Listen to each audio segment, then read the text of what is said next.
In this video, we are quickly discussing different ways of coming up with image likelihoods. In our face model fitting problem, where we want to treat our target image as an observation of the face model and actively reconstruct it through a analysis by synthesis approach, we've covered a lot already. So we've, for example, discussed the face model and the prior. We've also discussed the proposal structure and how to deal with the variable parameters, but one large piece is missing. We don't know about choosing a likelihood yet.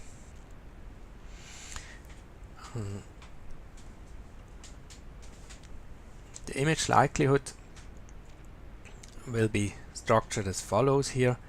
We will have independent pixels as a first and simple standard likelihood, and the likelihood you see in most applications.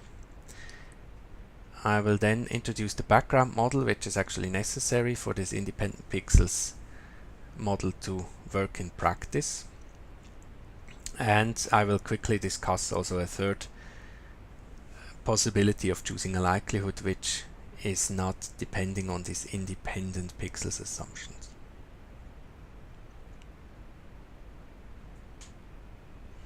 Let's start with the assumptions of independent pixels in the image.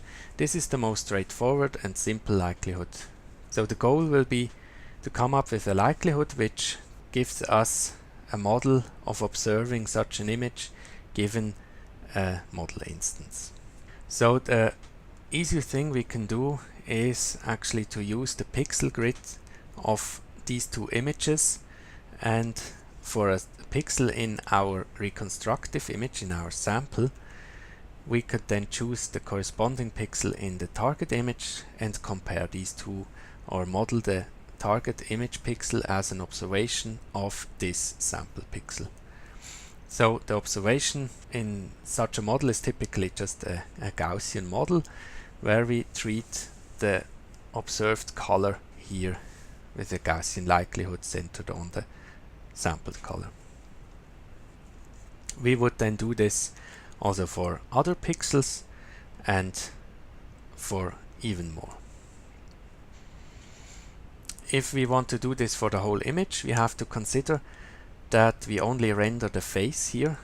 Region the face actually covers in the target image is not the whole image, but only a region called F for face here, and so that the large product would only involve all these pixels inside the face. Here outside we do not render anything, so we cannot compare using this method.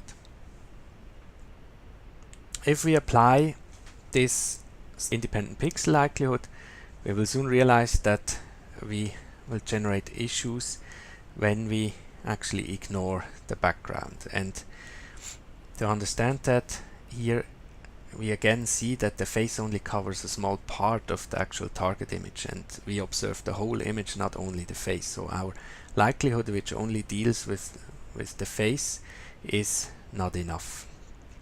So we could now say we just ignore the outside regions, and then we would see artifacts such as shrinking of the model, where the reconstruction is far too small, or also heavy pose misalignment, although the almost frontal pose would not be difficult to reconstruct.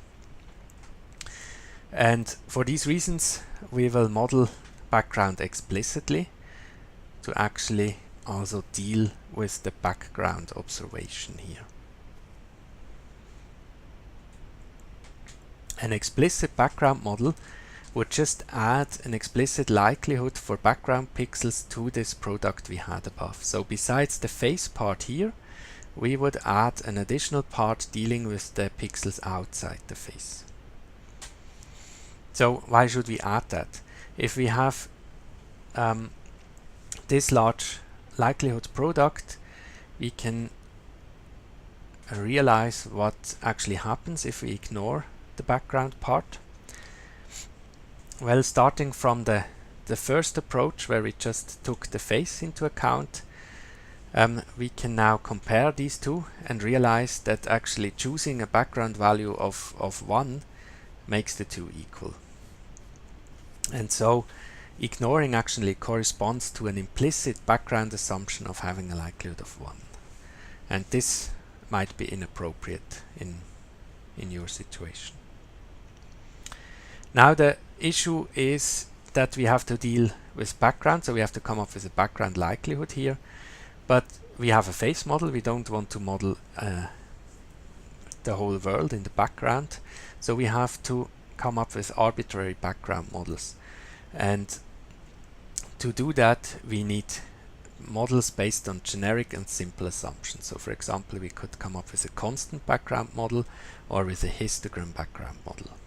And in practice, such simple and generic models are already enough to compensate for the missing background part.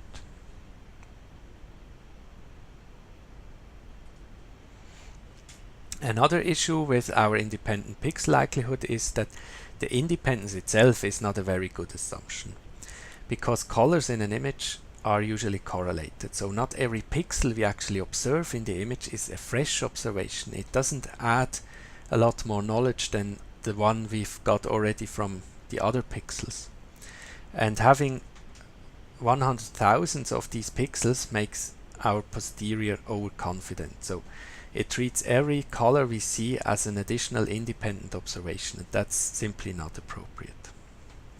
One way out would be to actually model the distribution of image distance. So when we calculate kind of a distance norm between two images, we could try to model the distribution of this distance in an empirical way. So you could record a histogram of what this distance looks like in practice and then use this as a distribution of your distance measure.